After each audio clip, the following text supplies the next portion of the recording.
Last Sunday, a big news story broke: the Panama Papers. Big in terms of the scale of the investigation, the amount of information leaked, and the nature of what was revealed about the clients of a Panamanian law firm and how and where they hide their money. According to the International Consortium of Investigative Journalists, the ICIJ, which coordinated the reporting operation, there were 376 journalists involved, belonging to 109 news organizations from 76 countries. Multi-newsroom collaborations are growing more common, firstly because in the digital age there is just far more data to analyze, but also because newsrooms around the world are shrinking, while the often secretive institutions they're supposed to cover are growing in both size and influence, which leads to one of the primary criticisms of the first wave of coverage of the Panama Papers, that news organizations went after individuals, political leaders, and some wealthy business figures, but largely shied away from the corporate side of the story and the taxation systems that allow billions and billions of dollars, euros, pounds, and rubles to be hidden offshore.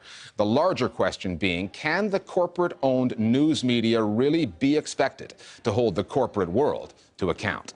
Our starting point this week is Panama City.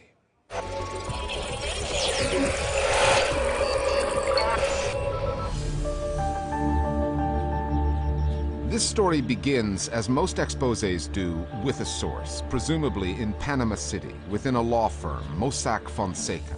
Although Süddeutsche Zeitung, the German newspaper in Munich, the source reportedly first contacted more than a year ago, has never confirmed that. SZ insists it still does not know who the source is or where. When the scale of the leak, 2.6 terabytes of data, 11.5 million documents in multiple languages, became clear, SZ needed help and went to the ICIJ in Washington. A virtual newsroom was built using encrypted technology, connecting all of the players. And as journalists from dozens of countries within the consortium dug through the material, SZ and some of its international partners met in Washington, Munich, Lillehammer, Norway, and London. All of that happened over the course of 14 months before the story broke, Sunday, April 3rd. We're live, everyone. We're trending. Already. Turning an anonymous, secretive law firm in a small Central American country into a household name, and its clients into news stories. En allt gefið upp til skattsprófari. En hvaða eignir í félag? Hvaða eignir í félag? When the first data arrived, we realized how unbelievably vast the quantity was and that nearly the whole world was affected.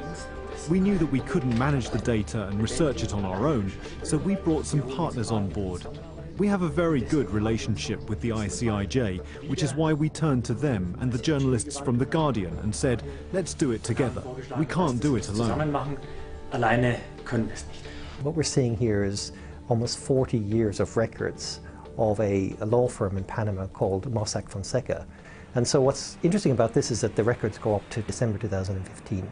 So it's not historic, it's almost in real time. And you're able to look at this like parallel universe that's always been shrouded in secrecy. So we're now blowing away the secrets. I know one of the ICIJ reporters, his name is Will Fitzgibbon, and so he just got in touch with me because there's a Kenyan aspect to the case. He showed me how to access the data and how to use the virtual newsroom that they had set up for that purpose. Journalists deal in information. Information is our currency. And then all of a sudden you just have access to the largest amount of information that you've ever had at your disposal. The ICIJ agreed to have a listening post camera in its Washington office the day the story went live, Sunday, April 3rd. According to the consortium's rules, the story was to be embargoed until 2 p.m. Washington time. But some news outlets involved could not resist jumping the gun, if only just. 5 minutes to go until we're supposed to be live, but everyone's going live already because people are cheeky like that. 12 amtierende und ehemalige Staatschefs. Money laundering, sanctions dodging, and tax avoidance. The world has been hit by one of its biggest scandals. The initial rush of coverage, its breadth, scope, and reach, was something to behold. Within 48 hours, the Icelandic Prime Minister would resign over his links to the law firm. Russian President Vladimir Putin was implicated, as were the presidents of Argentina, Ukraine, as well as many other political heavyweights, footballers, and celebrities. But there was a pattern to the coverage, typified by The Guardian in the UK. It had a tasty domestic angle to pursue, that Prime Minister Cameron's late father used the law firm in Panama to set up a company in the Bahamas to avoid taxes.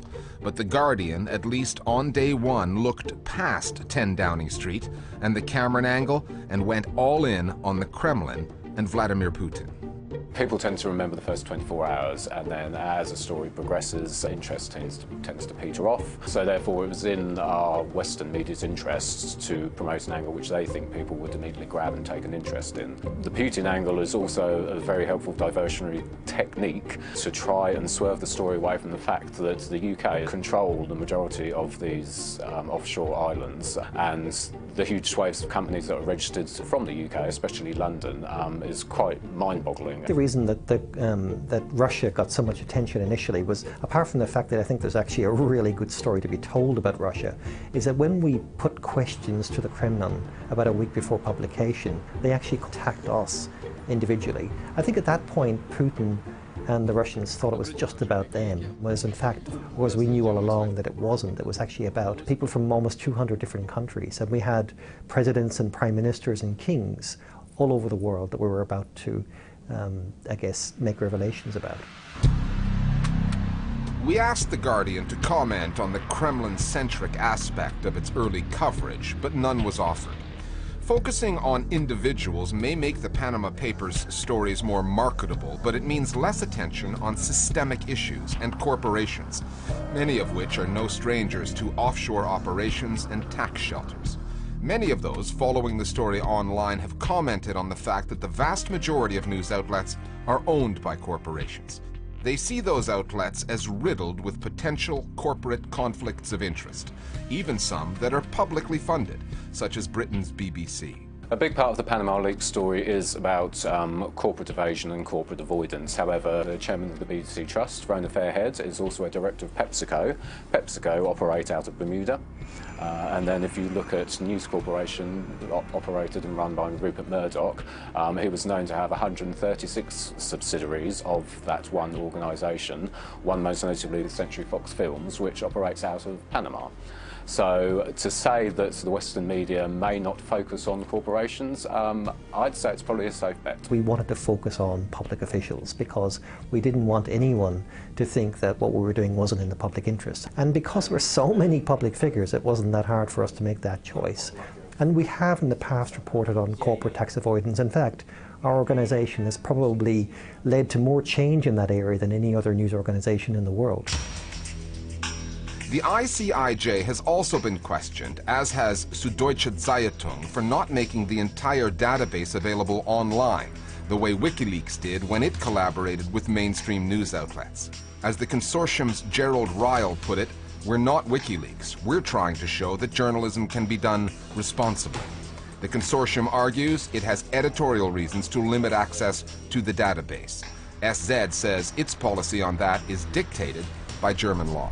I'm not criticizing WikiLeaks for what they do a different thing, but we want to reclaim journalism, and basically we want to do it in this way. We want to basically publish things that we think are of public interest. Day after day after day, going in there, looking through documents, and then going outside the documents to actually put context around what you're seeing, and acting responsibly as journalists. So I make no apology for that. According to German law, we as a German newspaper can't just publish this data under any set of circumstances, as it contains a large amount of personal information concerning people's privacy. We can publish something, and that's what we are doing, when there is an indication of criminality, for example, tax evasion, money laundering, financing of terrorism, etc. But if they own a shell company and pay their taxes, even if their name appears on the Mossack Fonseca database, that in itself is not a reason to report on them. Our audiences, they need to be patient, because our journalists are still going through these files. We have barely scratched the surface of what the Panama Papers mean. So I'd say that it's not that we have decided whose story needs to be told. Maybe we have decided whose story needs to be told first, but eventually I want to believe that everybody who's adversely mentioned in the Panama Papers, sooner or later, their story is going to be told as well. That remains to be seen. But every reporter involved in the Panama Papers consortium would have known, before they posted their stories, what would follow. I want you to take a breath and bask in the glory of getting a project out. Yes. And then get ready for the panic that is inevitably going to come. They knew that their journalism would be scrutinized, their agendas questioned, and consumers will, as they say in the news business, watch this space, and this one, and this one, and this one, and this one, and this one, and this one.